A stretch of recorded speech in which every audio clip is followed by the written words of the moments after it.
जानिए कि आदियोगी शिव को महादेव या सभी देवताओं में सबसे महान के रूप में क्यों जाना जाता है। इसलिए हमने उन्हें शिव का नाम दिया। इसका अर्थ है वह जो नहीं है।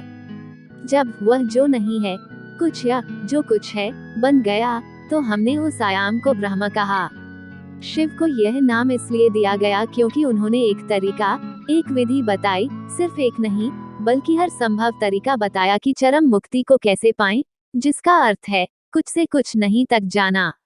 शिव कोई नाम नहीं है, वह एक वर्णन है।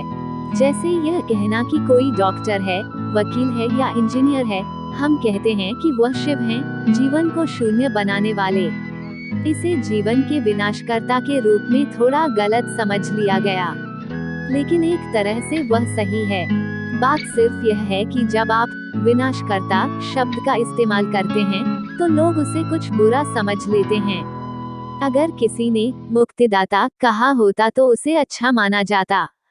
धीरे धीरे शून्य करने वाला विनाशकर्ता बन गया और लोग ये सोचने लगे कि वह बुरे हैं।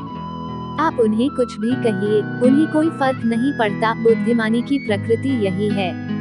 अगर आपकी बुद्धिमानी एक खास ऊंचाई पर पहुंच जाती है, तो आपको किसी नैतिकता की जरूरत नहीं होगी। सिर्फ बुद्धि की कमी होने पर ही आपको लोगों को बताना पड़ता है कि क्या नहीं करना है। अगर किसी की बुद्धि विकसित है, तो उसे बताने की जरूरत नहीं है कि क्या करना है और क्या नहीं। उन्होंने इस बारे में एक शब्द भी नहीं बोला कि क्या करना चाहिए और क्या नहीं। यौगिक प्रणाली के यम और नियम पतंजलि की देन है, आदियोगी की नहीं। पतंजलि काफी बाद में आए। पतंजलि हमारे लिए इसलिए महत्वपूर्ण है क्योंकि योग इतनी सारी शाखाओं में बढ़ गया था कि वह हास्यास्पद हो गया था। जैसे 25-30 साल पहले अगर आपको मेडिकल चेकअप की जरूरत होती थी, तो सिर्फ एक डॉक्टर की जरूरत होती थी। आजकल आपको 12 से 15 डॉक्टरों की जरूरत होती है, एक हड्डियों के लिए, एक मांस के लिए, एक खून के लिए, एक दिल के लिए, एक आंख के लिए, यह और आगे जाएगा। मान लीजिए अगले 100 सालों में हम इतनी ज्यादा विशेषज्ञता में चले जाएंगे कि मेडिकल चेकअप की जरूरत होने पर आपको 150 डॉक्टरों की जरूरत होगी। फिर आप जाना नहीं चाहेंगे क्योंकि जब तक आप 150 अपॉइंटमेंट लेंगे, उन्हें निपटाएंगे और 150 राय को समझेंगे, तब तक उसकी जरूरत नहीं रहेगी। फिर कोई इन सब को साथ मिलाते हुए एक फैमिली फिजिशियन बनाने की बात करेगा। पतंजलि ने यही किया। कहा जाता है कि उस समय योग की 1800 से ज्यादा शाखाएं थीं।